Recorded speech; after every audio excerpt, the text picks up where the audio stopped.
오늘 말씀은 히브리서 세 번째 시간입니다.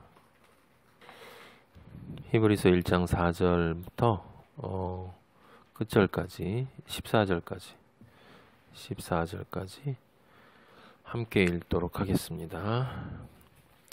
그가 천사보다 훨씬 뛰어남은 그들보다 더욱 아름다운 이름을 기업으로 얻으심이니 하나님께서 어느 때 천사 중 누구에게 너는 내 아들이라 오늘 내가 너를 낳았다 하셨으며 또 다시 나는 그에게 아버지가 되고 그는 내게 아들이 되리라 하셨느냐.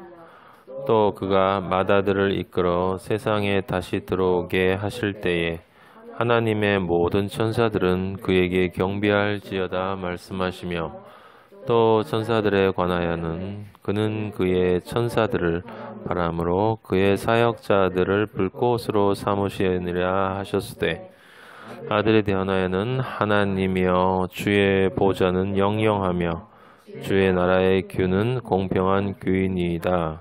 주께서 우리를 사랑하시고 율법을 미워하셨으니 그러므로 하나님 곧 주의 하나님이 즐거움의 기쁨을 주의 동료들보다 뛰어나게 하셨도다 하였고 또 주여 태초에 주께서 땅에 기초를 두셨으며 하늘도 주의 손으로 지으신 바라. 그것들은 죽을 것이나 오직 주는 영존할 것이요 그것들은 다 옷과 같이 낡아지리니 의복처럼 갈아입을 것이요 그것들은 옷과 같이 변할 것이나 주는 여전하여 연대가 다함이 없으리라 하였으나 어느 때 천사 중 누구에게 내가 내 원수로 네 발등상이 되게 하기까지 너는 내 우편에 앉아 있으라 하셨느냐. 모든 천사들은 섬기는 영으로서 구원받을 상속자들을 위하여 섬기라고 보내심이 아니냐. 아멘. 아버지 감사합니다.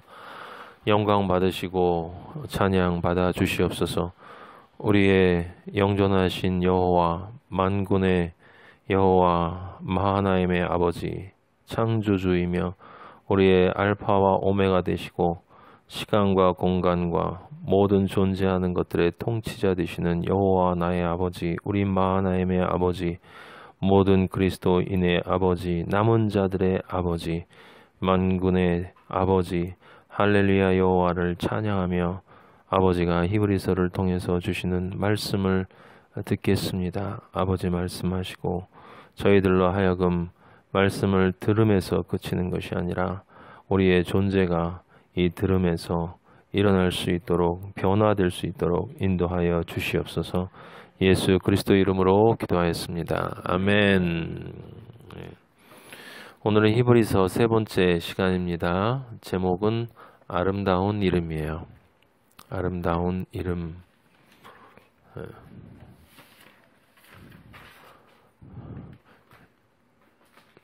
오늘 봉독한 1장 4절에 그는 천사보다 훨씬 뛰어남은 그들보다 더욱 아름다운 이름을 기업으로 얻으셨다라는 거기에서 아름다운 이름을 오늘 제목으로 받았습니다.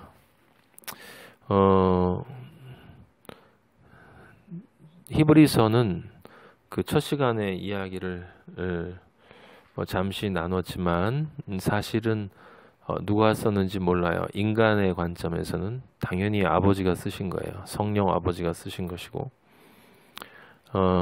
아버지가 주관하셔서 우리에게 말씀을 주시기 위해서 쓰신 것이지만 인간적인 관점에서는 그 기록한 자가 누군지 알려지지 않았고 그리고 사실은 히브리서라고 하지만 수신자도 사실은 정확하지 않아요.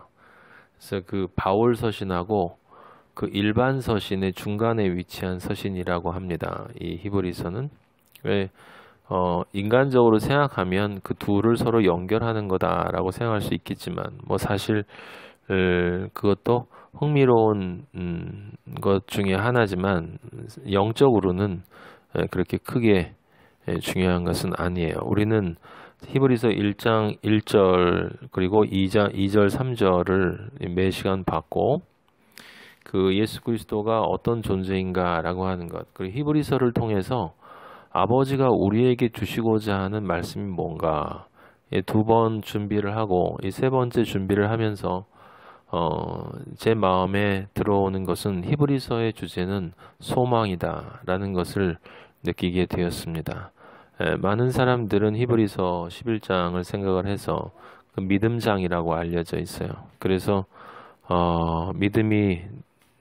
믿음의 조상들에 대해서 한 장 전체를 나열하고, 그래서 우리가 믿음을 가져야 된다라는 이야기를 해서 히브리서를 믿음에 관한 성서로 보는 경우도 있는데, 뭐 그것도 틀린 말이 아니에요. 아버지의 말씀은 각자 은혜대로 받는 것이기 때문에, 저는 히브리서를 읽으며 이 히브리서가 소망이다라는 마음이 강하게 들었어요. 그 믿음을 가지고, 그 믿음이 목적이 아니라 그 믿음을 가지고 우리의 종국적인 끝을 소망하라. 마지막에 우리가 어떤 존재가 될 것인가, 아버지가 우리에게 어떤 아름다운 이름을, 오늘 제목처럼 예수 그리스도에게 주셨던 그 아름다운 이름을 우리에게도 주실 것이다.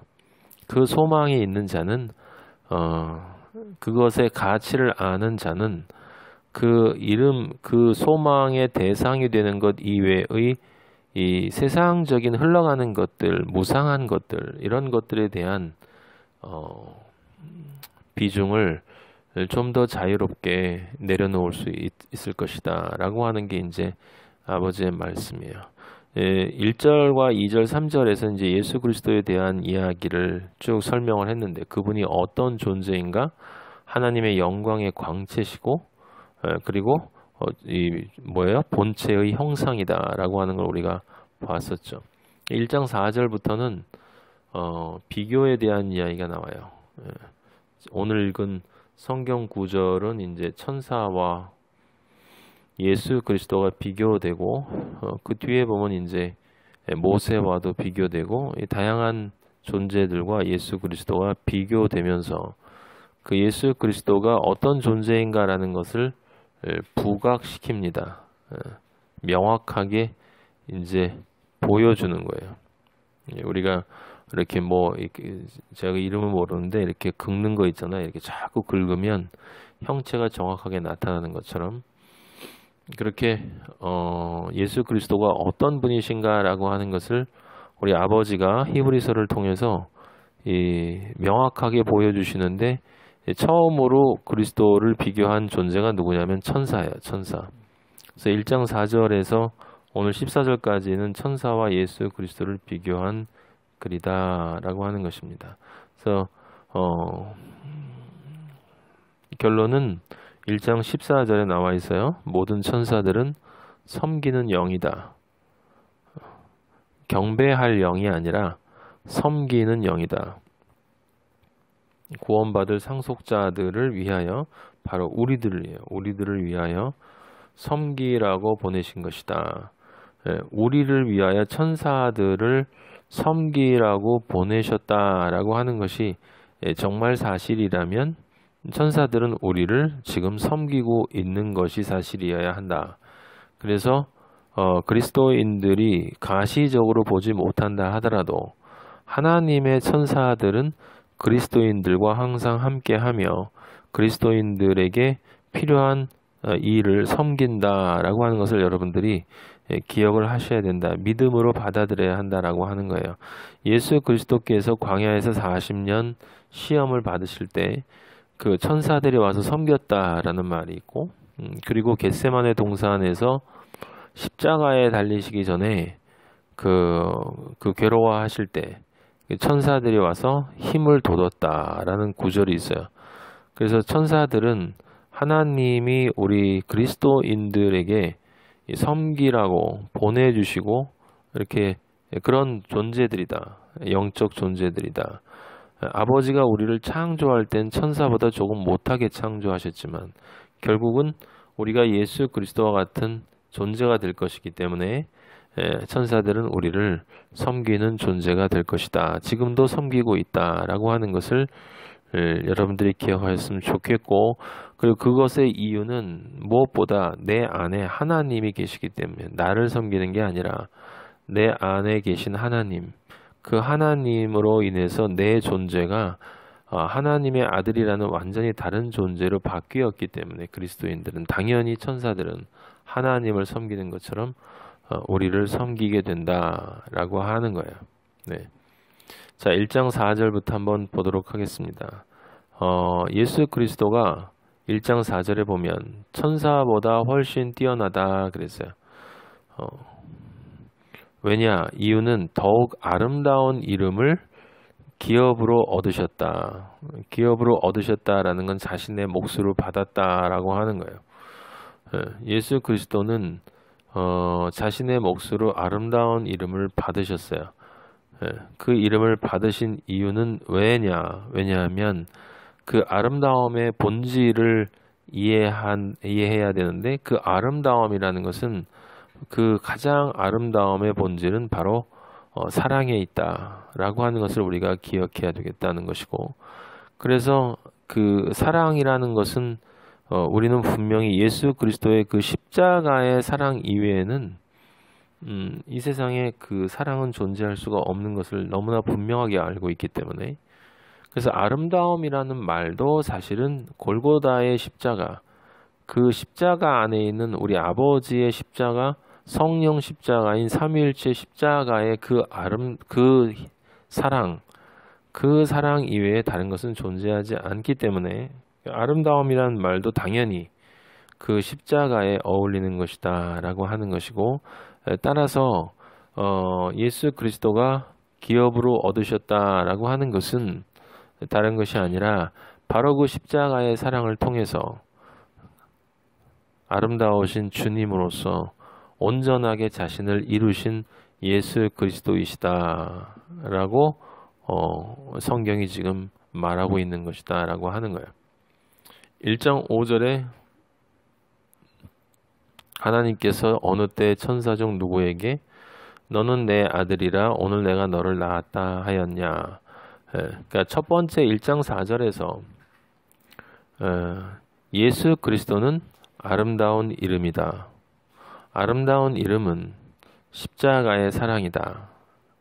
그것을 아버지가 우리에게 말씀해 주시는 것이고, 1장 5절에서는 예수 그리스도는 하나님의 아들이다.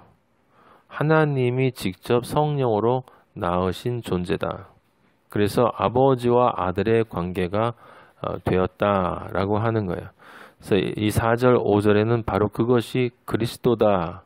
우리가 믿는 그리스도가 누구냐라고 하는 것. 첫 번째. 두 번째는 우리는 그리스도인이기 때문에 그리스도 안에서 그리스도인이 되는 존재들이니 당연히 그리스도인이라면 4절에 있는 그 아름다운 이름이 우리의 이름이 되어야 한다. 아버지가 인정하시는 아들이 내가 되어야 한다.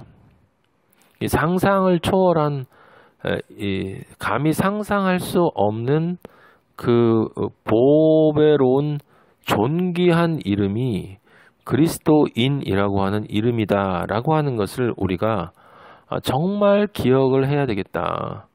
그걸 정말 내가 가지고 있는 이 이름, 그리스도인이라고 하는 아버지가 주시는 이 정체성의 이름은 우리가 그냥 부르는 그런 단어가 아니라 아버지가 보실 때 네가 그리스도인이다 라고 할 때 그것은 예수 그리스도의 자기 부인과 십자가의 길을 가는 그 삶을 우리 그리스도인이 따라간다 라고 하는 뜻이고, 그래서 하나님 아버지가 내가 너를 낳아서 너는 이제 내 아들이라고 인정해주는 그런 존재가 되어지는 존재다. 그게 그리스도인이다.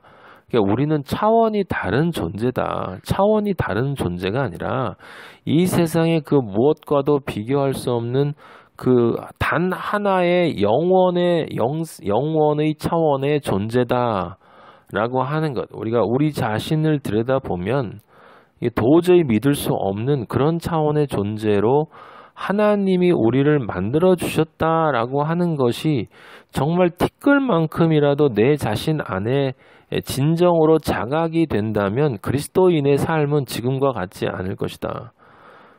기독교인들 대부분의 기독교인들이나 종교인들이나 믿지 않는 사람들은 이 말조차도 자신의 것으로 받아들이지 않으니까 그들과는 전혀 무관한 이야기지만 적어도 그리스도인으로 살겠다라고 결단을 내리고 하나님 아버지의 성령을 받았다. 그래서 예수 그리스도와 같은 이런 존재로 내가 다시 태어났다라고 주장을 하는 사람이라면 그것이 과연 어떤 의미를 가지고 있는가라고 하는 것에 대해서 정말 진지하게 자기 자신을 돌아봐야 한다.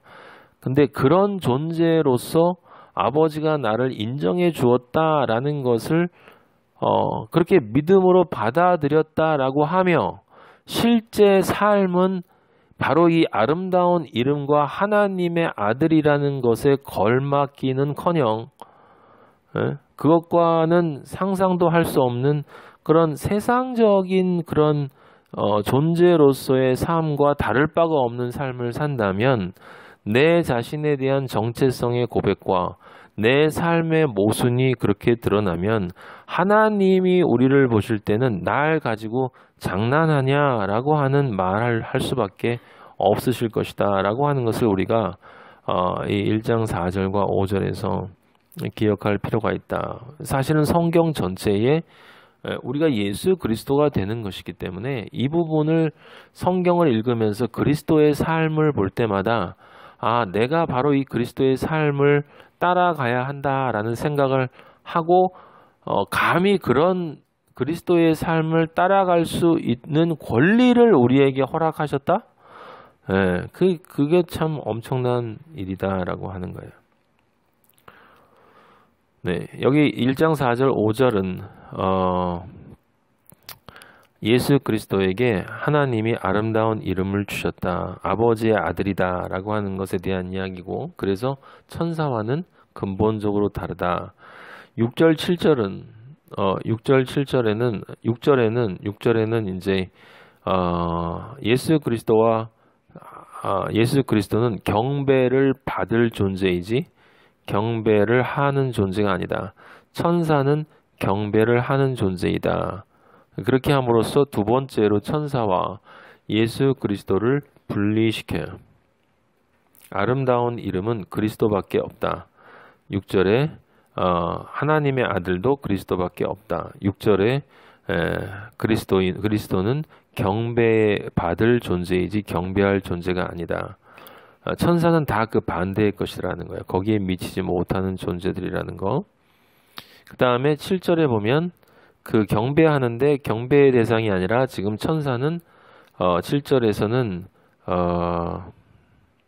사역자로 여기 지금 섬기는 자로 14절에 나와 있는 여기 지금 7절에 천사들을 바람으로 그의 사역자들을 불꽃으로 삼으셨다라고 할 때 사역자들이라는 말은 14절에 나와 있는 섬긴다라는 말과 같은 뜻이에요. 그러니까 섬기는 자들을 뜻하는 건데 섬기는 자들이 누구냐? 천사들이에요. 그러니까 그의 천사들을 바람으로 그의 천사들을 불꽃으로 삼으시느니라 라는 말이 그 뜻인데 성경에서 이렇게 사용을 하는 것은 강조요법이다라고 우리가 생각을 하면 되겠고 그냥 천사들을 바람으로 불꽃으로 삼으셨다라는 말과 같은 뜻이다. 이건 우리가 역사적으로 이스라엘 민족이 애굽에서 나올 때 구름 기둥과 불 기둥으로 그리고 오순절 사건 때 강하고 급한 바람 같은 것이 불고 그 다음에 불의 혀 같은 것이 각자에게 내렸다라고 할 때 하나님의 영광이 어떻게 천사들의 사역을 통해서 나타나는가라고 하는 것을 우리가 봤어요. 여기 지금 그의 천사들을 바람으로 이 바람이란 단어가 히브리서에는 12번이 사용되는데 지금 한 번만 바람으로 번역이 되고 영어로도 번역되는 게 4번 있고 나머지는 다 성령으로 번역돼요. 그 히브리어로는 푸노이마타라고 이야기를 하는데 일반적으로 그냥 성령, 영이라고 번역이 되는 단어예요. 이 얘기를 제가 하는 이유는 뭐냐면 그 원어의 그 푸노이마타를 사용하는 것을 일관되게 사용할 수 없다는 거예요. 아버지가 그렇게 만들어 놓으셨다는 거지. 그래서 맥락을 이해해야 된다라고 하는 거예요. 천사들을 성령으로? 그럼 말이 안 되는 거예요. 그의 천사들을 바람으로, 그의 사역자들을 천사들을 불꽃으로 삼으셨다. 그래서 이 기능적인 측면에서 천사들이 어떻게 하나님의 수행자가 그 하나님의 일의 수행자가 되는가라고 하는 것을 나타낼 때 지금 성령이란 단어와 같은 단어를 사용을 했다라고 하는 거예요. 그래서 우리는 항상 성경을 읽을 때 그 성경 안에 아버지가 전체의 이 뜻 안에서 어떻게 사용하시는가를 보지 않으면 그러면 그 단어에 매여서 성경 전체의 의미를 놓칠 수가 있다라고 하는 것을 여러분들이 기억했으면 좋겠다라고 하는 거고요. 그 다음에 그 7절, 8절이 이제 비교가 되는 거죠. 천사들은 아버지의 일을 하는 수행자들이고 8절에는 아들은 주의 보좌는 영영하며 여기 하나님이여 주의 보좌는 영영하며 주의 나라의 규는 공평한 규이니이다 라고 할 때 이걸 얼핏 그냥 읽으면 하나님이여 주의 보좌는 하면 하나님 주의 보좌 이 같이 해석을 하는데 의미론적으로 보면 하나님이여 라고 아버지를 부르면서 주의 보좌는 이라고 할 때 주는 예수 그리스도를 뜻하는 거예요. 하나님이여 예수 그리스도 아들의 보좌는 영영하며 아들의 나라의 규는 공평한 규입니다. 공의로운 규입니다. 라고 지금 고백을 하는 거죠. 우리 규 또는 홀이라고 단어를 사용하는데 규라고도 쓰고 챕터라고 얘기하죠. 규나 홀은 왕권이나 신성을 상징하는 왕권이나 신성을 상징하는 거예요. 이제 패라고 하기도 하고 또는 단장 이렇게 지팡이 같은 거 그런 걸 상징하는 거예요. 그러니까 우리가 이것을 어떤 의미로 이게 사용이 되느냐 주의 보좌 할 때 주의 나라의 규라고 하는 것이 실제 어떻게 사용했느냐는 에스더서에 나와 있어요. 우리 했지만 한 번 더 봐요. 에스더서 5장 1절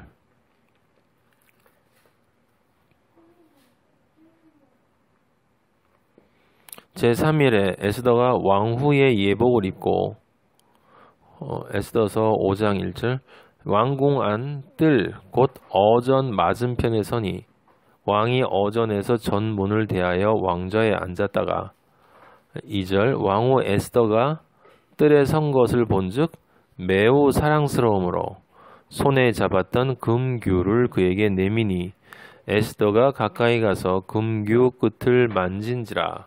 여기 이 이야기의 배경은 이미 에스더서 할 때 이야기했지만 조금 더 의미론적으로 자세하게 설명을 하면 지금 이 에스더의 왕후 에스더와 아하수에로 왕 여기 이름은 안 나왔죠. 아하수에로 왕이죠. 아하수에로 왕 이 관계는 다른 것이 아니라 그리스도인인 우리 신부들이 그리스도의 신부의 혼인잔치로 들어가기 위해서 들어간다라는 것이 무엇을 의미하는가라고 하는 것을 지금 보여주는 거예요. 그래서 5장 1절의 제3일에 에스더가 라고 하는 것은 3이라고 하는 영과 혼과 육의 측면 그리고 아버지 예수 그리스도 성령의 측면에서 이 영과 혼과 육이 데살로니가서에 나와 있는 것처럼 아버지의 날까지 거룩하게 보존되어진다라고 하는 그것을 뜻하는 것이고 그것을 의미하는 것을 어떻게 알 수 있냐면 바로 그 뒤에 왕후의 예복을 입었다라고 하는 거예요. 그 예복이라고 하는 것은 바로 그리스도의 의의 옷을 나타내는 것이고 예복을 입고 있지 않은 왕의 잔치에 우리는 성경 우리 저번 시간에 봤죠. 왕이 잔치를 베풀었을 때 모든 사람 누구나 다 들어오라고 했는데 왕이 주는 예복을 입지 않은 사람은 바깥으로 쫓겨나서 슬피 울며 이를 갈미 있다. 그건 지옥으로 떨어진다는 뜻이에요. 그래서 왕이 주는 예복이라고 하는 것은 다른 것이 아니라 왕이 주는 것이니까 바로 예수 그리스도의 보혈에 대한 온전한 믿음 그 믿음이 그 영과 혼과 육을 그 믿음의 존재로 완성시켰다. 우리가 아버지의 공식이라고 부르는 그 육의 공식을 온전하게 이루었을 때를 뜻하는 거예요.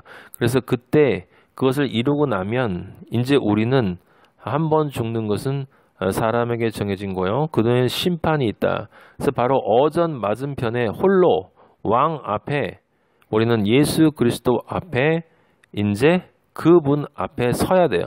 그분 앞에 서면 그때 이 왕후 에스더인 바로 우리가 그렇게 되기를 바라는 우리가 그 뜰에 심판의 자리에 선 것을 왕인 예수 그리스도가 봤을 때 5장 2절에 나와 있는 것처럼 매우 사랑스러운 존재, 너는 아름다운 이름을 가진 존재구나 라고 하고 그렇게 인정해 주어야 돼요.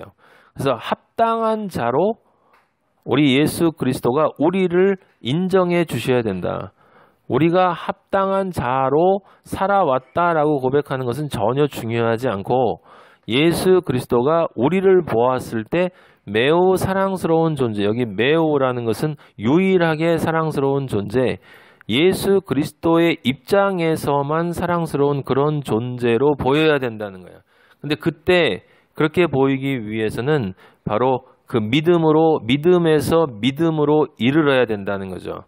오직 믿음으로 살아서 오직 믿음만으로 살아낸 그 삶이 육의 존재로 완성되어져서 자신의 영과 혼과 육의 삶이 온전히 하나님 아버지가 볼 때 거룩한 존재로 인정받을 때 사랑이라는 단어가 들어가고 그때 손에 잡았던 금규라고 여기 나오잖아요. 금규, 의, 공의, 정금, 예수 그리스도의 금규라고 하는 것은 어떠한 흠도 점도 없는 완전한 의의 존재로 금규를 내민다는 것은 이 왕 신성을 상징하는 규인데 금규라는 건 내가 너를 정금과도 같은 그런 존재로 네가 이제 정금으로 나왔다.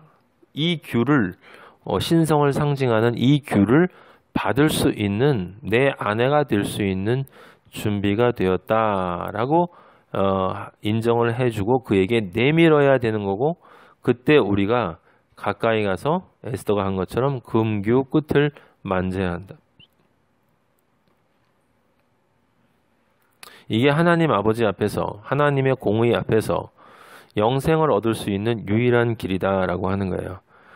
그래서 이 제3 영혼육이 온전히 의로운 존재로 인정받는 예복을 입지 않으면 그러면 아무짝에도 소용이 없는 거예요. 이 세상에 살아온 이 세상에서 몇십 년을 살아건 이 세상에서 무엇을 했건 이 세상에서 누구를 만났건 얼마나 성실하고 착하고 도덕적으로 살았건 무슨 난리를 떨었건 아무 소용이 없는 거예요. 단지 이것 하나가 우리 인생의 목적이에요. 예복을 입고 사랑스러운 존재로 보이는 것, 그것 이외에는 우리가 존재하는 목적이 될 수가 없어. 왜냐하면 그것이 우리가 이번에 공부하기 시작한 잠언서 제가 이야기할 때 그 전도서의 심판 이야기했죠. 그리스도인은 어떤 존재냐? 끝을 아는 존재다. 끝이 어디인가, 무엇인가를 정확히 아는 존재. 그리고 그리스도인은 방향을 정확히 아는 존재다. 그리스도인만이 방향을 안다. 정확한 방향을 알고 가는 존재이다. 그래서 끝과 방향을 아는 존재이기 때문에 그 나머지 것들은 자유로워질 수밖에 없는 거죠. 그리스도인이라면 나는 알아. 나는 반드시 이 끝이 어떻게 끝나는지를 알고 있기 때문에 나는 전혀 다른 것에 대해서는 걱정할 필요가 없다라고 이야기할 수 있는 존재가 바로 그리스도인이죠. 그래서 1장 7절 8절은 바로 예수 그리스도가 바로 그 심판하시는 그 신성을 나타내요. 왕 중에 왕이시다라고 하는 것을 나타내주고 있는 거예요. 천사들을 부리는 왕 중의 왕. 천사들은 신하로서 그 왕을 섬기는. 그래서 그 아들이지만 동시에 하나님이신 그런 존재를 삼위일체의 의미를 지금 이렇게 말씀을 통해서 아버지가 보여주시고 계시다라고 하는 거예요. 삼위일체는 자 여러분들에게 설명을 잘 드렸기 때문에 다 기억할 거로 아는데 한 하나님이 우리에게 어떤 모습으로 보이는가라고 하는 것인데 근데 그것을 단순하게 그렇게만 알고 있으면 안 되고 예수 그리스도는 하나님이 사랑으로 가시적인 하나님으로 우리에게 나타난 것인데 그 가시적인 하나님으로 나타나기 위해서 하나님의 그 말씀이라고 불리어지는 하나님의 한 신성이 인간의 육으로 들어왔기 때문에 그 순간에 하나님이 하나님 되심을 포기한 거예요. 그 사실을 우리가 잘 알아야 돼요. 하나님이 하나님 되심을 포기한 거예요. 왜냐하면 인간의 육신 안으로 들어와서 예수 그리스도, 예수는 인간 예수고 그리스도는 구원을 받으실 기름 부음 받은 하나님 자신을 뜻하는 거란 말이에요. 그래서 인성과 신성을 동시에 가지고 있는 새로운 존재로 창조가 된 거야. 태어나신 거야, 예수 그리스도가. 둘째 아담으로. 그래서 그렇게 되신 후에는 예수 그리스도는 다시 원래의 인성이 완전히 배제된 영으로서의 순수한 하나님으로 돌아가시지 않는다는 걸 뜻하는 거예요.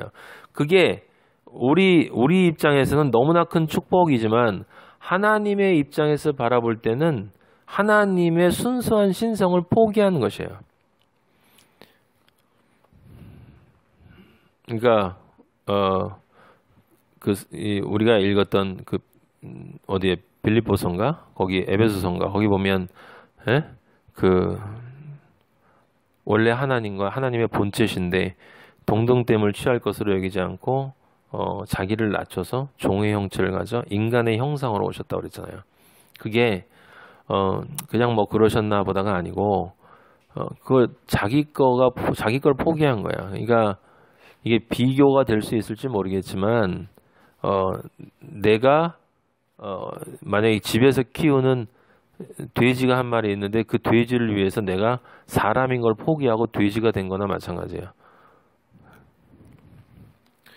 근데 하나님이 완전하신 존재이신 하나님이 인간의 육신 안으로 들어오심으로써 예수 그리스도가 되셨기 때문에 예수 그리스도는 육신과 하나님의 신성, 인성과 신성, 빛과 어두움, 생명과 죽음, 그 유한과 무한 이 두 가지가 공존하는 새로운 형태의 존재란 말이에요. 예수 그리스도는. 이게 성경의 아버지의 신비예요. 신비. 빛하고 어두움은 공존할 수가 없는 거야. 원래. 빛하고 어두움이 어떻게 공존해요.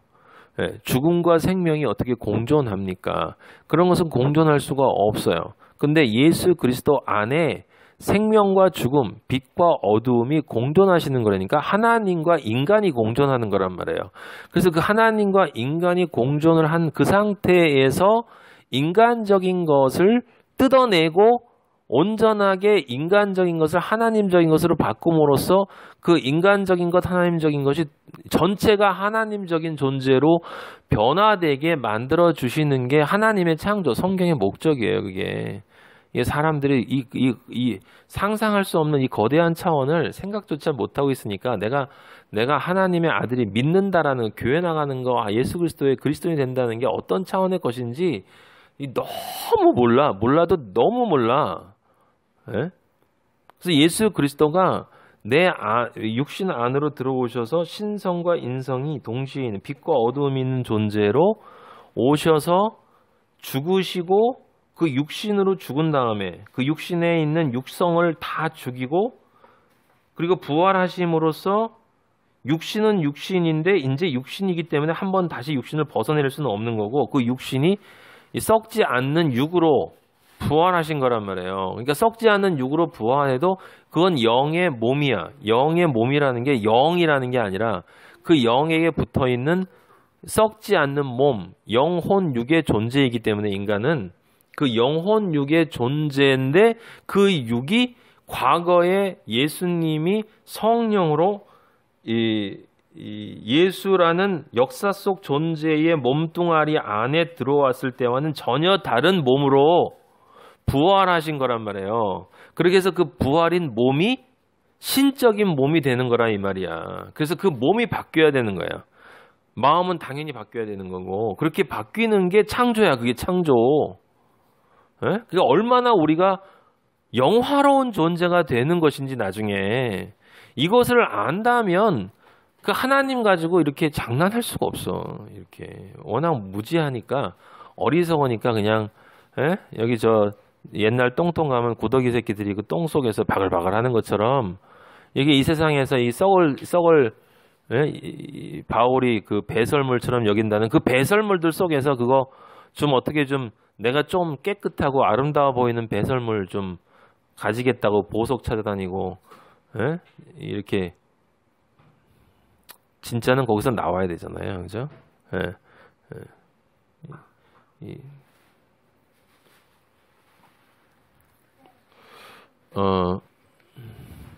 이게 정말 중요한 거예요. 제가 지금 여러분들에게 말씀드린 건 하나님의 창조의 그 깊은 본질을 말씀드린 거예요. 그래서 그리스도가 온전히 신적인 존재인데 인간으로 들어와서 그 인간적인 몸을 신적인 몸으로 바꿔서 제3의 존재로 창조된 거라고. 제3의 존재로 완전히 다른 존재야.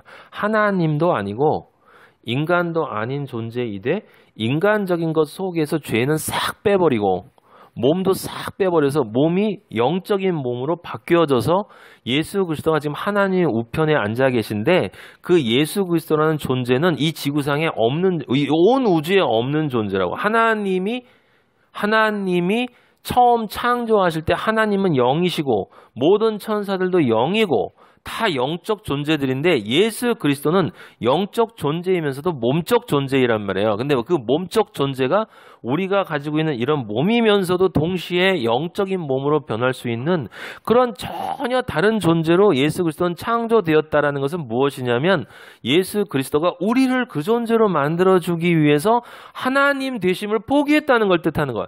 이제 영원히 예수 그리스도는 하나님과 실제 존재론적으로 딱 똑같은 존재를 되지 못하시는 거라고.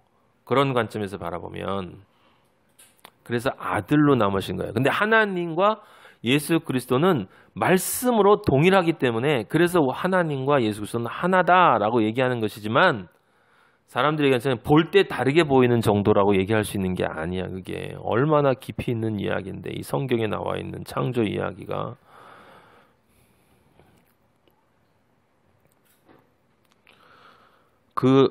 바로 이 나중에 금규에 이렇게 손을 만질 수 있는 존재가 되었을 때, 왜냐하면 여기 에스더스에 나와 있잖아요. 그렇게 내밀지 않으면 죽음이라고 그랬거든.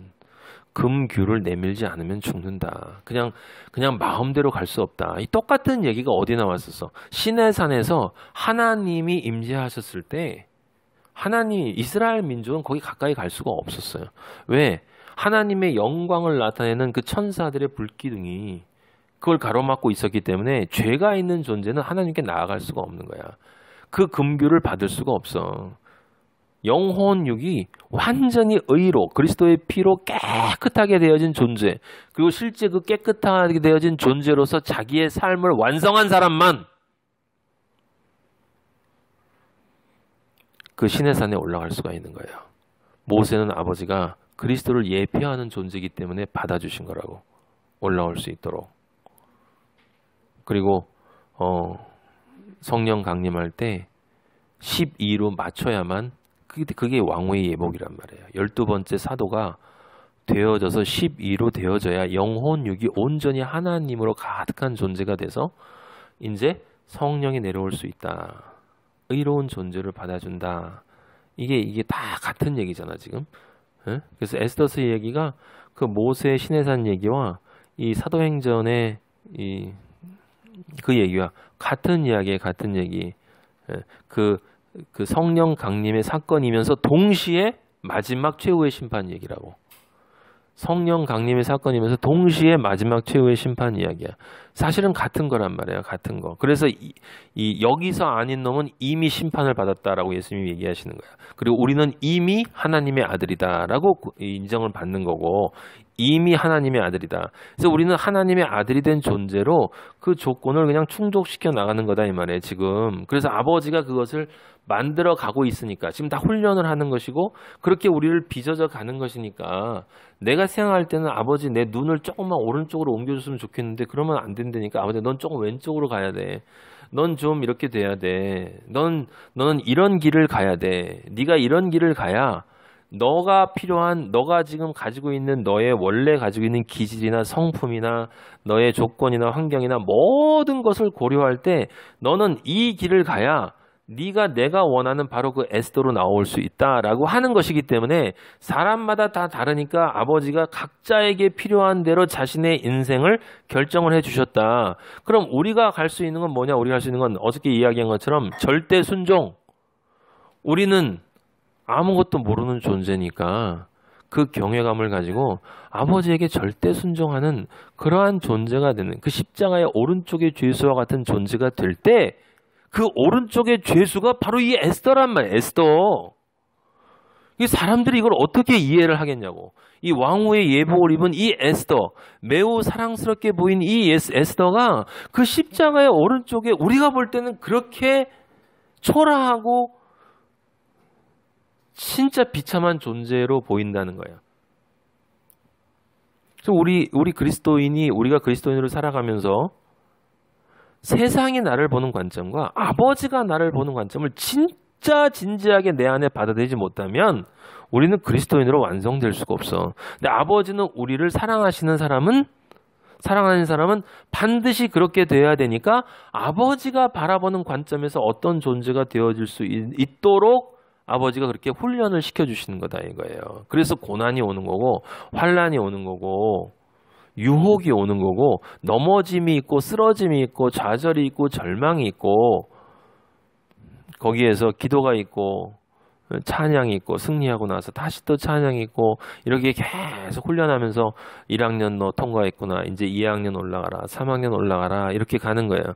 근데 그러한 변화가 없이 계속 반에 올라가는 것 없이 계속 반복해서 1학년으로만 왔다 갔다 한다면 그 사람은 그리스도인이 아닌 거야. 에?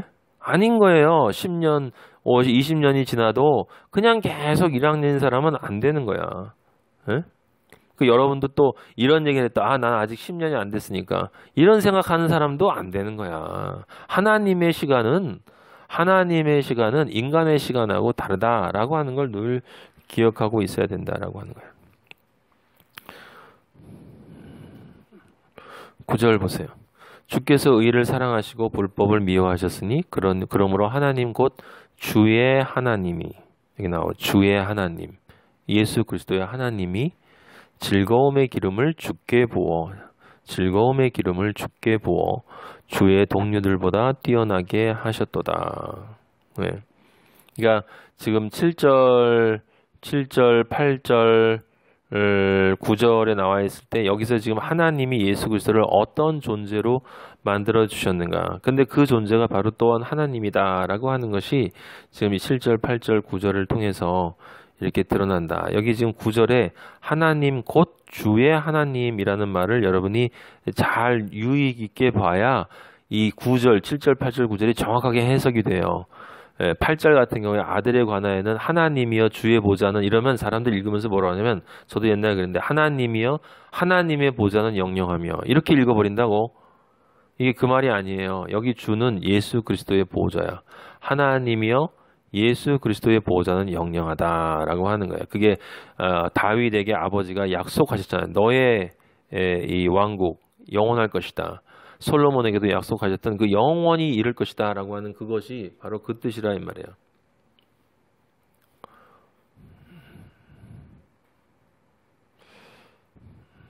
자, 10절에서 14절까지도 다 같은 이야기예요. 10절에서 14절까지는 예수 그리스도의 그 영원성을 나타내고 있어요. 영원성과 신실성, 변함이 없는 예수 그리스도의 그 이 권위, 신성의 변함 없음이라고 하는 것이 나타나죠. 그게 그 10절에 보면 주여 태초에 주께서 땅의 기초를 세우셨으며 여기 지금 이 10절을 통해서 앞에 나와 있는 이야기들이 9절에서는 분명하게 하나님 곧 주의 하나님이라는 말을 통해서 하나님과 예수 그리스도가 지금 분리되어 있는데 10절에 보면 주여 태초에 주께서 땅의 기초를 세우셨으며 지금 명확하게 나와 있죠. 땅의 기초를 세우고 하늘도 주의 손으로 지었다. 누가? 주가. 근데 위에서 주는 누구? 예수 그리스도. 근데 땅을 창조한 분이 누구야? 하나님. 그게 예수 그리스도가 하나님이다 라고 하는 것이 10절에 명확하게 나와 있고, 그렇다고 해서 9절 8절을 그냥 두루뭉실하게 읽으면 안 돼요. 두루뭉실하게 읽으면 안 돼요. 하나님이 또 예수 그리스도를 그렇게 하셨다. 그래서 이 삼위일체라는 개념을 정확하게 이해하지 못하면 이 구절이 이게 굉장히 추상적이고 피상적인 구절이 돼버려요. 그 대충 갖다 붙이는 이야기가 나온다라고 하는 겁니다. 그 다음에 13절 어느 때 천사 중 너희에게 누구에게 내가 내 원수로 발등상이 되기까지는 너는 이거 예수 그리스도에게 하신 말씀이죠. 사탄을 이기고 그 사탄에게 완전한 굴복 승리가 일어날 것이다. 마지막 최후의 심판 때 되면 그렇게 되고, 그때 예수 그리스도 그 전까지는 내 우편에 앉아 있어라. 부활하고 승천한 후에 예수 그리스도는 하나님 우편에 앉아 계시다라고 하는 거야. 최후의 심판 때까지 지금 그것이 거의 다 됐고 지금 가까이 왔다라고 하는 겁니다.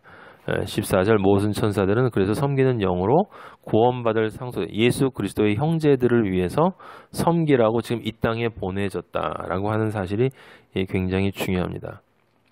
자, 그래서 지금 전체적인 이야기를 한번 쭉 훑어봤는데 여기 지금 이 글을 쓴 이 사람이 왜 여기 지금 천사와 예수 그리스도를 비교했는가라고 하는 거예요. 그게 우리에게 중요한 주제가 되는 거예요. 지금 여기 포인트가 왜 천사와 예수 그리스도를 비교했을까? 우리 그리스도인들 현재의 우리들에게는 어떻게 천사하고 예수 그리스도를 같은 동격으로 놓을 수 없고, 당연히 예수 그리스도는 하나님이고 하나님의 동시에 아들이고 그런 존재다라는 걸 우리는 너무나 명백하게 알고 있기 때문에 이런 이야기를 하는 게 좀 이상하게 들릴지 모르지만 이 당시의 사람들, 특히 유대인들에게는 무엇이 있었냐면 천사 숭배 사상이 있었단 말이에요. 천사를 숭배하는 사상이 있었어요. 그 천사 숭배, 이 골로새서 2장 18절 보세요. 골로새서 2장 18절.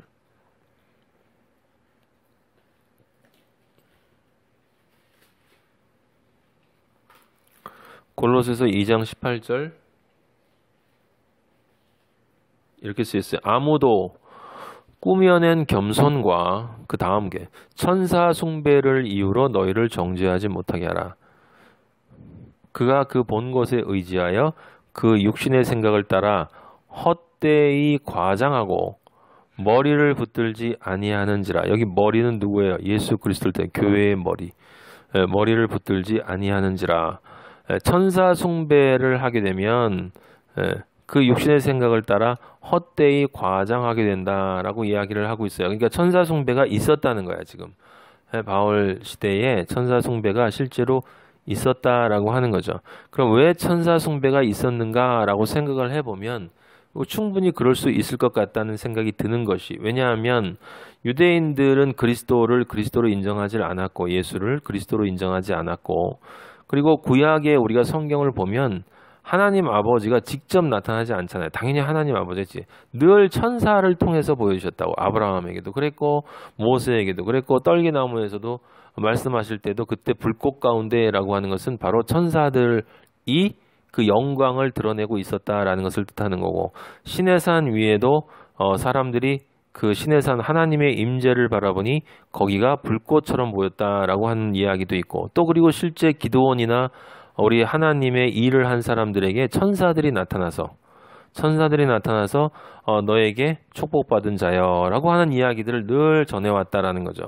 그래서 이스라엘 사람들이 볼 때는 늘 보인 게 천사들이었기 때문에 그 천사들이 바로 예수 그리스도와 같은 하나님의 중보자, 하나님의 사역자, 하나님의 메시지의 전달자, 이렇게 이해를 할 수 있었고 또 실제로 그렇게 했기 때문에, 그래서 하나님의 일을 대신하는 사역자, 소돔과 고모라를 천사들이 가서 멸망시킨 걸 우리가 잘 알고 있어요. 다 천사들이 나타났다고. 그럼 천사들이 왜 구약에 나타났냐? 왜냐하면 예수 그리스도가 아직 오지 않으셨기 때문에 하나님이 직접 인간의 형상으로 육신 안에 들어와서 나타나면 천사들이 굳이 나타날 필요가 없는 거지. 그렇게 하나님이 오실 것이다 라고 그 얘기만을 가브리엘이 마리아에게 예수 그리스도가 오실 것이다 라고 하는 것을 전달해 준 것을 우리가 본단 말이에요. 근데 천사들이 이 사람들이 가지고 있지 못한 초월적인 능력을 가지고 있는 것처럼 느껴지는 곳이 있거든. 요한복음 5장 2절 보세요.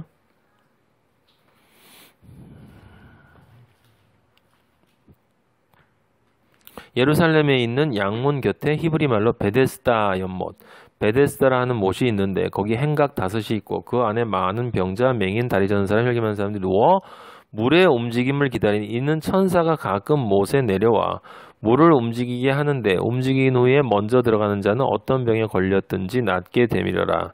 거기 38해 된 병자가 있더라. 여기 지금 병을 구원한 병의 치유, 그 병을 구원하는 그 구원의 주체가 누구처럼 보이냐면 천사처럼 보인단 말이에요. 천사가 내려와서 물을 움직여야 돼. 그래서 사람들은 천사를 기다린 거지. 천사가 언제 내려올까라고 하는 것을 기다렸단 말이에요. 그래서 이 천사가 이 병 구원의 주체인 것처럼 느껴질 수 있다라고 하는 것이고, 그런데 분명히 천사는 어떤 존재냐면 갈라디아서 3장 19절 보세요.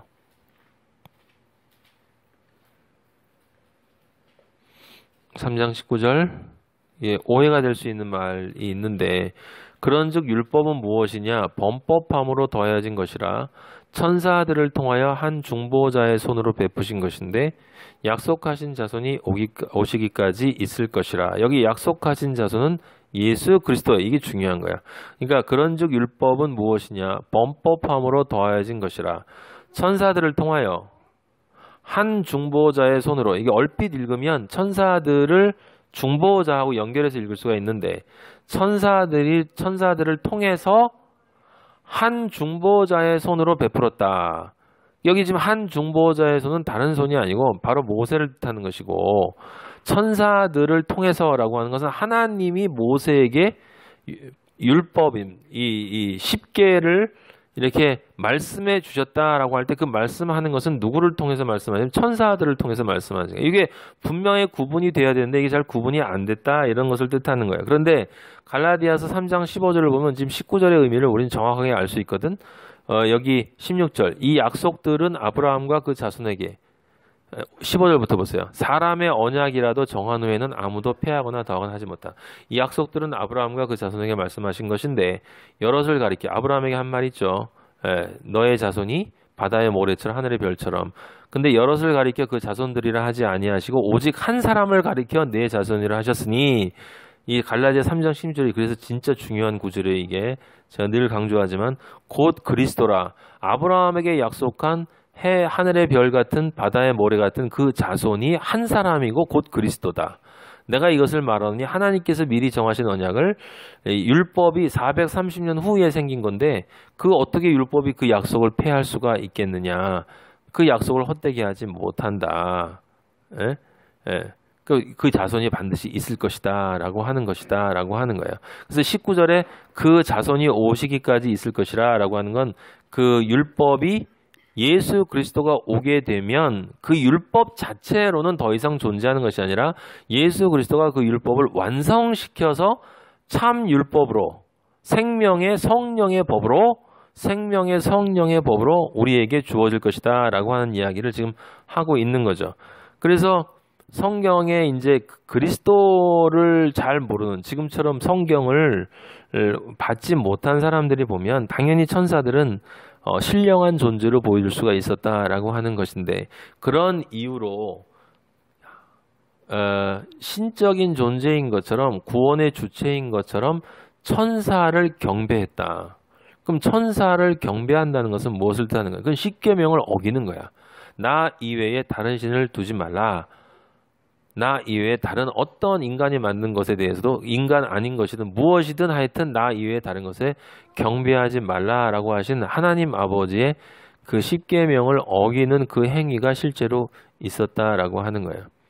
그래서 지금 이 히브리서의 저자가 제일 먼저 예수 그리스도를 천사들하고 감히 비교하지 마라. 그분은 하나님이시며 동시에 하나님의 아들이고 모든 창조의 주체이고 그가 모든 구원의 완성자시고 뭐 이런 얘기들을 지금 하고 있는 거예요.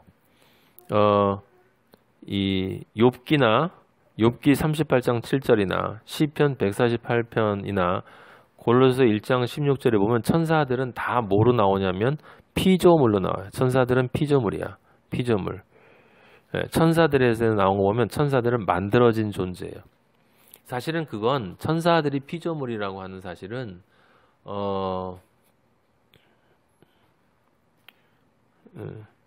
하나님이 없음에서 모든 것을 창조하시잖아요. 그죠? 하나님이 없음에서 모든 것을 창조하시는데 천사가 있었다면 없음이 아닌 거지. 무에서 유를 창조했기 때문에 하나님은 무에서 유를 창조했다는 것은 천사들도 아버지의 구원의 역사를 이루기 위해서 하나님 아버지가 창조한 존재들이다 라고 하는 것이 논리적으로는 당연한 이야기예요. 굳이 이런 걸 몰라도. 근데 천사들이 어떤 존재들인가 라고 하는 속성에 대한 얘기가 성경에 몇 가지가 있는데 그것만 좀 찾아보도록 하겠습니다. 누가복음 15장 10절 이렇게 쓰여 있어요. 내가 너희에게 이르노니 이와 같이 죄인 한 사람이 회개하면 하나님의 사자들 앞에 기쁨이 되느니라. 이게 천사들을 뜻하는 거예요. 그러니까 천사들은 죄인이 회심을 하면 하늘에서 기뻐한다라고 하는 것입니다. 계시록에 보면 천사들의 찬양이 나오잖아요. 천사들의 찬양이 나와요. 그러니까 하늘에 여러분이 아버지를 정말 마음속에 받아들였을 때, 영혼적으로 받아들였을 때 하늘의 천사들과 하늘에 있는 우리 모든 가족들이 함께 기뻐 찬양했다라는 것을 기억을 해야 돼요. 그만큼 고귀하고 존귀한 존재로 되어진 것을 아버지가 기뻐하시고 천국에서 찬양이 있었는데 당연히 우리는 그런 존재로 또 살아가야 한다라고 하는 것이고, 그렇게 되고 나면 시편 34편 7절 찾아보시면 시편 34편 7절 이 구절도 기억할 구절이에요. 여호와의 천사가 주를 경외하는 자를 둘러 진치고 그 다음에 뭐라고 써있어요? 그들을 건지시는도다. 천사들이 우리를 지켜줘요. 근데 이걸 여러분들이 이렇게 생각을 해야 돼요. 뭐냐면 하나님이 우리를 여호와는 우리의 산성이시고 여호와는 우리의 능력이시고 여호와는 우리의 방패이시고 여호와는 우리의 힘이세요. 그러니까 당연히 하나님 아버지가 우리를 지켜주는 거야. 하나님 아버지가 우리는 얼핏 생각하면 뭐 어떻게 우리를 지켜주는 것이지? 어떤 방식으로 우리를 지켜주시는 것이지? 그냥 쓱 하면 이렇게 지켜지는 건가? 그냥 대충 그렇게 생각하는데 지금 시편 33편 7편이나 몇 구절을 보면 결국 롯을 소돔과 고모라에서 누가 이끌었어요? 천사들이 이끌었어. 근데 천사들이 이끌도록 누가 하신 거냐면 하나님 아버지가 하신 거야. 이스라엘이 이 애굽에서 나올 때 구름 기둥과 불 기둥이 앞에서 뒤에서 지켰는데 그 구름과 그 불 기둥은 하나님의 영광을 나타내는 것이고 그 하나님의 영광은 곧 천사들의 움직임이야. 그 천사들이 하나님의 영광을 드러냄으로써 이 영광 안에 너희들은 들어올 수 없다. 죄인들은. 그것을 얘기해 주는 것이다. 그러면 결국 뭐냐면 하나님이 우리를 지키시고 우리 그리스도인들을 지킨다라는 건 결국 천사들을 통해서 우리들을 지켜주신다라고 하는 말이 되는 거예요. 하나님은 따로 지켜주시고 천사들이 또 따로 지켜주고, 그래서 우리가 세상을 살아가면서 사실 천사들의 역할이나 존재에 대해서 굉장히 좀 등한시하고 오히려 이 세상 사람들이 천사를 더 좋아하잖아요. 믿지 않은 사람들이 천사, 수호천사 얘기하고 막 그렇게 얘기를 하는데 사실은 천사는 성경적인 것만이 맞다라고 하는 거고, 마태복음 18장 10절에도 삼가 이 작은 자 중에 하나도 업신여기지 말라. 너희에게 말하니 그들의 천사들이, 이 소자에게 천사들이 이렇게 있다라고 하는 거예요. 소자들을 보호한다. 이 작은 자들을 보호한다. 이 작은 자들은 누구겠어요? 스스로를 작은 자로 인정하는 자들이지. 바로 거지 나사로 같은 존재예요. 내가 거지입니다.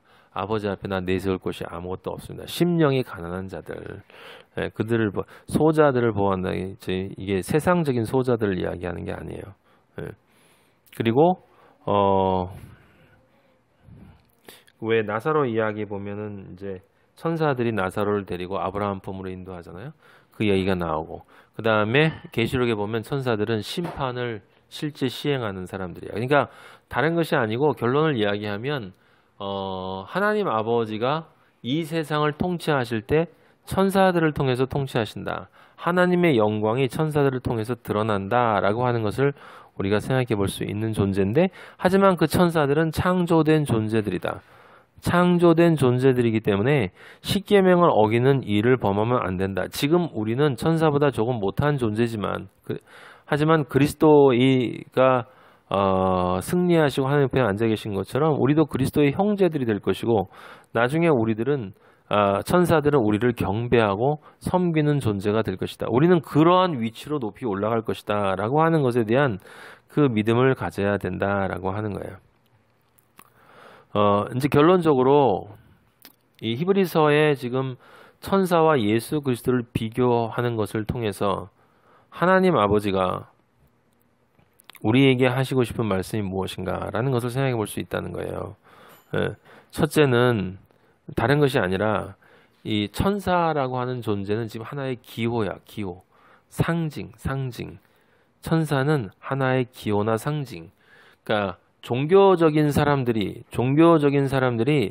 초월적인 것이 존재한다라고 하는 것을 믿게 해주는 어떤 사건이나 어떤 현상에 대한 하나의 기호예요, 천사는.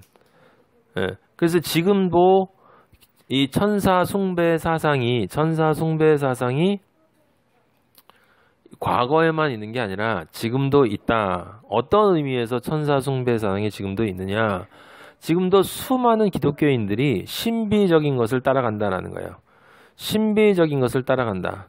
그래서 그 신비적인 것을 이루는 어떤 존재가 있으면 그 존재가 실제 하나님의 주체인 것처럼, 구원자인 것처럼 생각하고 그를 높이는 사람들이 있다는 거예요. 그게 바로 세상에 있는 피조물을 높이는 이단이에요. 천사 숭배 사상은 세상에 있는 우리 인간적인 관점에서는 뭔가 초월적이고 신비한 것으로 보이는 어떤 현상을 일으키는 존재를 높이는 모든 일을 뜻하는 거예요. 그게 바로 오늘날 우리에게 있는 천사 숭배 사상이야. 그래서 그 이단이 있는데, 근데 그게 이제 거꾸로 생각하면, 그러니까 그런 사람들이 많이 있거든요. 그러니까 이제 극단적인 경우에는 아주 단순하게 말하면 이 사람 병을 고치거나 이렇게 축사하는 사람들을 사람들이 이제 그리스도와 거의 비슷하게 경배하는 사람들이 있단 말이에요. 그래서 하나님이 새롭게 보내주신 어떤 능력자인 것처럼, 그래서 요즘에 무슨 신사도, 새롭게 사도들이 있다 이렇게 얘기도 하고, 그런 운동들이 전부 다 사실은 새로운 형태의 조금 다른 형태의 천사 숭배 사상이나 마찬가지예요. 그러니까 어떤 것이든 하나님이나 예수 그리스도 이외의 어떤 존재를 높이는, 하나님보다 높이는, 말은 또 그렇게 하지 않으니까 그렇게 높이는 현상이나 일은 전부 다 천사 숭배 사상이기 때문에, 그건 더 거꾸로 뒤집어서 말하면 뭐가 되냐면 그리스도를 낮춘다는 것을 뜻하는 거거든. 세상을 높이는 건 그리스도를 낮추는 거예요. 그래서 그리스도를 낮추는 이단이 있는 거야. 그게 바로 그리스도를 낮추는 이단이야. 근데 그리스도를 낮추는 이단 안에는 이게 그런 신비적인 것만 있는 게 아니라 이 세상에 어떤 것이든 그것을 높이면 그리스도를 낮추게 되는 거예요. 그걸 우리가 잘 기억해야 돼요. 그러니까 하나를 높이면 하나는 낮아지게 되어 있어요. 우리는 천사만 숭배하는 게 아니라 문제가 되는 건 뭐냐면 나를 가장 숭배하니까 문제거든. 나를. 사실은 천사 숭배는 천사 숭배가 아니라 나 숭배거든. 나 숭배. 왜 천사 숭배가 나 숭배냐면 천사가 뭔가 신비적이고 초월적인 일을 하는데 그 신비적이고 초월적인 일이 나를 위해서 해준다라고 믿어지는 것이고, 그렇기 때문에 나를 위해서 내 행복감이라고 하는 나의 선악과를 충족시켜주는 그놈을 숭배하는 게 천사 숭배인 거고, 그것이 결국은 나 숭배인 거야, 나 숭배. 그래서 그게 교만이고 그게 바벨인 거예요. 결국은 그리스도가 낮아지는 것이다 라고 하는 것입니다. 그래서 이 나에게 도움이 되는 것이 있다면 어디든지 쫓아다니는, 이 세상에 이 선악과의 생존, 먹고 사는 문제나 즐기는 문제나 나를 높여주는 그러한 일에 도움이 되는 것이 있다면, 그러면 그것을 쫓아내는, 아까 그 베데스다 연못에서 내가 몸이 아파서 죽어가는데 그것을 치유해 주는 것처럼, 근데 우리가 이렇게 세상을 살아가는데 정말 세상적인 행복감이 전혀 없는 상태인데 기적적으로 나를 세상적인 행복감으로 최대한으로 채워주는 그런 게 있잖아요. 그게 뭐예요? 그게 돈이잖아. 돈이 천사지. 사람들은 천사로 생각하는 사람이 또 누구냐? 나는 아무것도 아닌데 누군가 날 잘 보고 갑자기 어떤 자리를 줘. 그러면 그 사람이 천사지 뭐, 나한테는. 아유 천사시네 라고 얘기하는 거예요. 그게 다 사실은 뭐냐면 다 나 사랑이야. 나 집착. 나에 대한 집착이다 라고 하는 거죠. 그러니까 사실은 아버지를 안 믿는 거고 아버지가 자기 속에 없는 것이다 라고 하는 거예요. 그것이 지금 천사 숭배 사상에서 하나님 아버지가 우리에게 경고하고 조심하라고 말씀해 주시는 것이다 라고 하는 거예요. 근데 또 하나 중요한 건 뭐냐면, 이 히브리서 같은 성경을 읽을 때 사람들이 많이 하는 실수예요. 제가 이 히브리서를 지금 준비하면서 그 신학 교수님들이나 이런 사람들이 쓴 논문을 몇 개 봤어요. 이 사람들은 도대체 뭐라고 쓸까? 근데 그것을 보면서 내가 느낀 것이 뭐냐면, 그들은 모두 삼위일체를 믿어. 그리스도가 하나님의 아들이라는 것도 믿고 천사 숭배가 잘못됐다는 것도 알아요. 분명히 알아. 그런데 상당히 발견하기 어려운 게 뭐냐면 하나님을 향한 개인적인 믿음이야. 이게 정말 중요한 건데, 우리에게 정말 중요한 건 지금 히브리서에 있는 이거 1장에 있는 이 말씀을 듣고서 그래 맞아 사실이지 뭐, 하나님이 신이고 그리스도가 하나님과 동등하는 본체시고 그 다음에 지금 하나님은 예수 그리스도는 천사보다 위대하시고 우리 예수가 구원자고, 이걸 알고 인정하고 그렇게 믿는다? 그거 전혀 중요한 게 아니란 말이에요. 전혀 중요한 게 아니야. 하나님은 지식의 대상이 아니야. 하나님은 내가 내 마음으로 내 경험을 바탕으로 생각해도 요건 조금 믿어진다라고 하는 그런 믿음의 대상이 아니에요.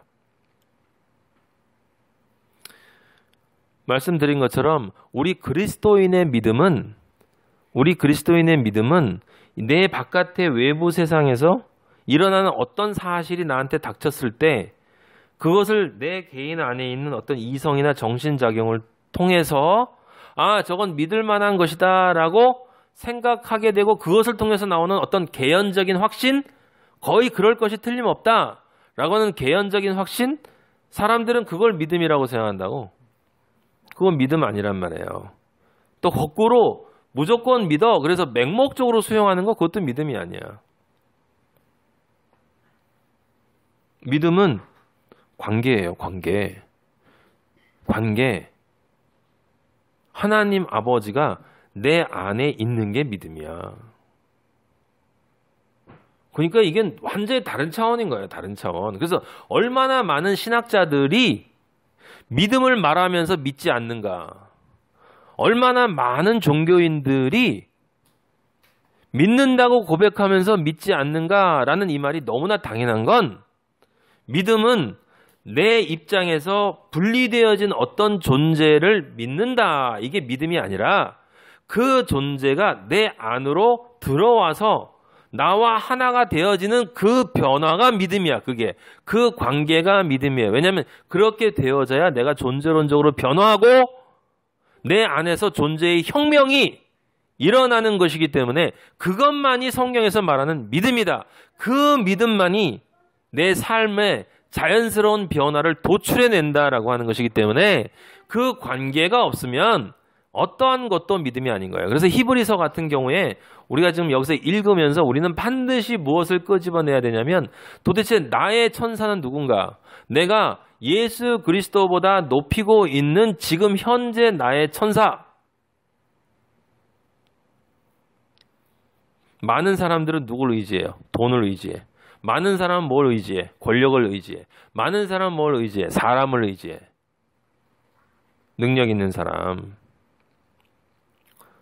그게 다 그 사람들이 지니고 있는 천사예요, 천사. 그걸 숭배하는 거야, 숭배. 예수님을 믿는다고 하지만 사회적인 성공을 해야만 된다. 이런 얘기부터 시작해서 모든 게 다 사실은 하나님도 아니고 나도 아니고 내가 불가능할 때 나에게 뭔가 내가 원하는 것을 줄 수 있는 그 존재를 내가 하나님보다 더 의존하는. 근데 사실은 겉으로는 하나님이라고 말은 하면서도 실제 삶 속에서는 믿음을 이야기하면서 실제 삶 속에서는 그렇게 하지 않는 것은 지금 얘기한 것처럼 그 믿음이 헛 믿음이라 그래. 세상 사람들이 생각하는 우리가 네가 그래 부자 됐다는 건 믿어. 네 얘기 쫙 들어보니까 너 지금 돈 좀 번 것 같다. 야, 좀 부자 된 거야. 믿어. 내 생일이 몇 월 며칠인 난 믿어. 우리 아버지 믿어. 그런 믿음이 아니라고. 근데 하나님 아버지를 그렇게 믿는다 이 말이에요. 신학자들이 특히. 그리고 분석을 한다는 거죠. 성경을 분석하고 이걸 내가 믿어주는 거야. 그런 경우는 사실은 믿음은 내가 들어가서 녹아져야 돼. 그 존재와 연합되어져야 되고 그 존재와 하나가 돼야 되는 것이 믿음이에요. 그래서 믿음은 존재론적인 존재의 혁명이다. 제가 여러분에게 몇 번이나 강조하는 것이 믿음은 존재의 혁명이다. 존재의 혁명은 관계의 변화다. 관계의 변화가 되어져서 예수 그리스도가 내가 진짜로 연합된 그 믿음이 된다면 나는 변하지 않을 수가 없다. 변하지 않을 수가 없다. 열매가 나오지 않을 수가 없다. 아버지는 그래서 우리 마하나임에게 이 말씀하시는 거예요. 아들들아, 너희들의 천사가 혹시 있나? 지금 너희들을 점검해라. 나 이외에 뭔가 너에게 네가 원하는 무엇인가를 가져다 줄 것이라고 믿고 있는 그 어떤 것이 있다면 그것도 너의 천사일 수 있고 그 천사 숭배를 하면 너는 나와 아무 관계가 없다. 그렇다면 그 순간에 내가 생각해야 되는 것은 나는 그럼 과연 예수 그리스도를 바로 믿고 있는 것인가? 지금 그 믿음을 고백은 하고 있는데 그 믿음이 정말 나의 존재의 믿음인가? 라는 것을 생각해야 되고 내가 정말 예수 그리스도와 바른 관계 속에 들어가 있는가를 점검해 봐야 된다. 하나님이 말씀하시는 믿음이 아니면 그 어떤 믿음도 다 꽝이다. 그걸 우리는 분명히 명심하고 매일 우리의 믿음 생활에 주의를 기울여야 되겠습니다. 아버지 감사합니다. 영광 받아 주시옵소서. 천사와 그리스도의 비교를 한다는 것 자체가 넌센스인데도 불구하고 아버지가 성경 안에 이 글을 이렇게 넣어주신 것은 우리에겐 너무나 당연한 이야기인데 아버지 너무나 당연한 이야기임에도 불구하고 너무나 당연하게 우리의 천사들을 만들어 놓고 아버지 하나님 예수 그리스도의 그 십자가만을 의지하지 않고 그것들을 의지하고 있는 저희들을 용서하여 주시고 어리석은 저희들을 불쌍히 여겨주시고 아버지가 정말 하늘을 쳐다본다고 하면서도 저희들처럼 목을 들 수가 없어서 맨날 땅만 쳐다보고 있으며 하늘이 저건가 라고 생각하는 그런 존재들로 아버지 살아가는 사람이 있다면 아버지여 불쌍히 여겨주시고 아버지여 저희들 온전하게 하늘을 바라보고 이 소망을 가지고 믿음의 소망을 가지고 아버지가 히브리서에서 말씀해 주시고자 하는 그 믿음의 소망을 가지고 정말 바라봐야 할 것만 바라보고 따라가야 할 길만 따라가서 그 온전히 의존해야 할 존재만 의존하는 그 믿음으로 그 소망 안에서 아버지가 원하시는 에스더서의 그 에스더의 왕의 금규를 우리들 마지막에 정말 만질 수 있는 아버지와 연합된 존재로 완성될 수 있는 마하나임으로 아버지 저희들을 제발 바꾸어 주시기를 간절히 바랍니다.